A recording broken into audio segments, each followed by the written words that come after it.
mean, you can teach English from multiple angles in multiple ways. There are translation methods, direct methods, indirect methods, and so on. But there are some innovative ways in which you can think outside the box and you can teach the same thing in such a way that students get interested in that particular topic. The first way that is innovative, that is giving certain experimental projects to your students that will make them think outside the box. That I will show you in next few slides. And the last is foster connections between the students, means making your students strongly connected with yourself, because until and unless your students are not emotionally connected with you, they will not learn. You know, it is a very famous quote that students do not care how much you know until they know how much you care. So first you have to care about the students, and then automatically they will start learning from you. So the first is, how do my students learn email in an innovative way? We all know that from 9th to 12th there is one chapter, email, and that is for 5 marks in examination. So there are some stereotype ways of teaching email. First I will show you the stereotype way. Stereotype means normally teachers teach email in this particular way. For example, this is an email, we all know. However, this is a laptop. Had there been a big slide, big screen, you might have seen it in a different way. But this is an email. So how do first I teach the email? First I give them primary explanation. What is email? The meaning of email, like that. How to write email, etc. The another thing is structure. What is the structure? For example, the first structure is to.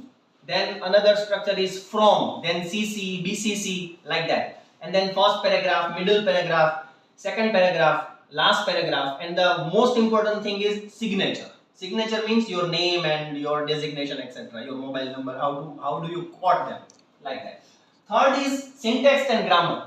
I mean how to write certain sentences in official language, corporate language, because email is not written in colloquial language. We have to use some special language for that. So I try to teach my students that particular syntax, and then also grammar.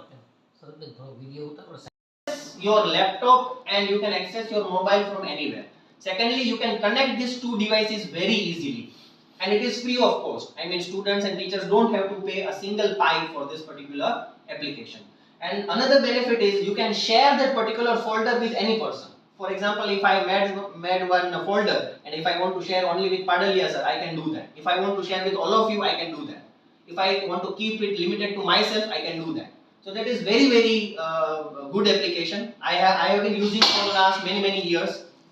So I suggest this application to all my teachers also, that they must use this application, and I motivate my students to use this application also, because in future when they will be going in corporate world or anywhere, whether in government sector or in other sector, they will be using it. Another benefit of this application is teaching English becomes very easy for me. Why? Because we all know that students are feeling spelling difficulty, and they also feel sentence difficulty. So what I do is, I keep some very easy material in this particular folder, and I easily share this folder with my students, so that anywhere, whether they are at home or they are anywhere, they can easily access my material and they can use it for the study purpose, like this.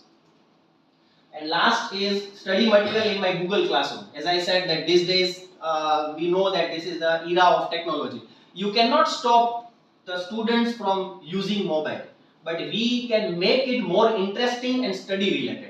તમે છોકરાઓને એમ કહેશો કે ભાઈ મોબાઈલનો ઉપયોગ ન કરો તો એ કરશે. Psychology tells us that negativity attracts more. કોઈ પણ વસ્તુની ના પાડો ને ભાઈ આ જગ્યા ઉપર તમારે નહીં જવાનું, આ ડબ્બો બંધ છે ને ખોલતા નહીં, તો વિદ્યાર્થી પહેલા એ વિચારશે કે આમાં શું હશે. બરોબર? તો એવું ક્યારેય નહીં કરવાનું કે મોબાઈલ યુઝ ન કરો. I give homework to my students on mobile. હું એને મોબાઈલ ઉપર હોમવર્ક આપું. એટલે મોબાઈલ લઈને બેઠો હોય તો એને લેસન કરવાનું જ મન થાય. In a funny way, in a good way, in a innovative way. તો મેક્સિમમ હું શું કરું કે ગૂગલ ક્લાસરૂમ છે તેની લિંક આપી દઉં, એટલે બેઠા બેઠા જોઈ રાખે. ફાઇન. સો એક ટાઈમ એવો આવે કે instead of making the negative use of mobile, they start making positive use of mobile. But we have to make it sure that they are making it. આપણે વસ્તુની પછી સુનિશ્ચિત કરવું પડે કે કરે છે કે નથી કરતા. Then you cannot just keep your things on air and you can assign them the work.